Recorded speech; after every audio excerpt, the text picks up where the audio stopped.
नमस्कार, मैं प्रज्ञा। मल्लिकार्जुन खड़गे की अध्यक्षता में बुधवार को कांग्रेस की बड़ी और लंबी बैठक हुई। ये बैठक 7 घंटे तक चली। इसमें कई मुद्दों पर चर्चाएं हुई। 27 दिसंबर को पास हुए प्रस्ताव का फॉलोअप लिया गया। गुजरात में अप्रैल में होने वाले सेशन भी चर्चा हुई और इसको लेकर जयराम रमेश ने ये बताया है कि बेलगावी में हमने कहा था कि 2025 संगठन सृजन वर्ष होगा और इस पर काफी सुझाव आए हैं। धीरे धीरे इंदिरा गांधी भवन में नई कांग्रेस उभर कर आएगी। महासचिवों और प्रभारियों ने यहां से भी ऑपरेट करना शुरू कर दिया है। सूत्रों के मुताबिक लोकसभा में नेता विपक्ष और पूर्व कांग्रेस अध्यक्ष राहुल गांधी ने दो टूक नसीहत दी कि सत्ता को केंद्रीय कांग्रेस संगठन यानी कि दिल्ली दरबार में केंद्रित रखने के बजाय उसका जिला स्तर पर विकेंद्रीकरण होगा। इसी के साथ ही जैसे कि 1970 के दशक से पहले जिला कांग्रेस अध्यक्ष दमखम वाला होता था, ज्यादातर उसी स्तर पर विधानसभा और निचले स्तर में टिकट फाइनल होते थे, लेकिन बाद में शक्तियां प्रदेश के हाथ में गई। फिर सब कुछ AICC के कंट्रोल करने लगी और दिल्ली के कमरों में बैठकर सिर्फ रणनीति बनाने और चर्चा करने से बात नहीं बनेगी, बल्कि जमीन पर मजबूती से लड़कर ही सफलता मिलेगी। जमीनी स्तर पर लड़ाई लड़नी होगी। ऐसे में आज की भाजपा और मोदी से सियासी तौर पर टकराने के लिए जमीनी स्तर पर लड़ाई लड़नी होगी। वो लड़ाई जिला अध्यक्ष को ताकतवर बनाकर ही लड़ी जा सकती है।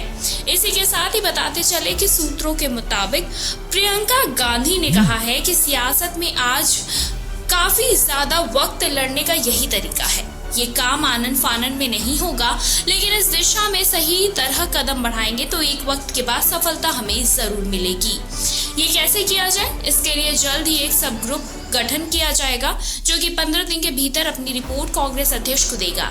इस बैठक को लेकर कांग्रेस महासचिव जयराम रमेश ने कहा है कि राहुल गांधी ने जोर दिया है कि जिला अध्यक्ष ही कांग्रेस के सुनहरे दिनों की वापसी के लिए केंद्र में होंगे। इसके साथ ही गुजरात चुनाव के मद्देनजर तय हुआ है कि कांग्रेस का अगला अधिवेशन अप्रैल में गुजरात के अहमदाबाद में होगा। दरअसल लोकसभा चुनाव के बाद लोकसभा में विपक्ष का नेता बनने पर राहुल ने हुंकार भरी थी कि हम इंडिया गठबंधन मिलकर बीजेपी को गुजरात में हराएंगे और इसी के मद्देनजर पार्टी ने यह फैसला किया है।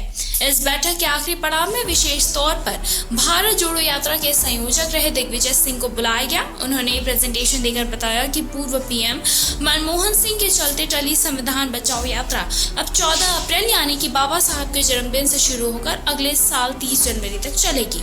ये एक रिले यात्रा जैसी होगी जो कि ब्लॉक और जिला स्तर पर चलेगी। अहम मौकों और जगहों पर राहुल खड़गे, प्रियंका जैसे बड़े नेता भी इसमें बीच में शामिल होंगे। ये पहले पद मोटरसाइकिल और गाड़ी यात्रा के तौर पर होगा। पार्टी का कहना है कि एक तरीके से आम जनता से जुड़ने, उन तक पहुंचने, अपनी बातें कहने और मोदी सरकार की नाकामियां बताने का एक बड़ा प्रोग्राम है। कुल मिलाकर एक वक्त देश की सत्ता पर सालों राज करने वाली कांग्रेस 2014 से लगातार सत्ता से बाहर है। उसका तमाम राज्यों में जिला स्तर पर संगठन नहीं है या फिर भंग है या फिर निष्क्रिय पड़ा है या फिर बिना कुछ किए किसी केंद्र के नेता की मेहरबानी पर चल रहा है। उसमें बड़े बदलाव करके नए कार्यक्रमों के साथ 2029 में टकराने के लिए खुद को तैयार करने की कोशिश में है। इसमें वो लगातार 3 आम चुनावों में विफल ही नहीं रही बल्कि 100 का आंकड़ा भी नहीं पार कर सकी। फिलहाल इस पर आपकी क्या कुछ राय, हमें कमेंट सेक्शन में कमेंट करके जरूर बताएं।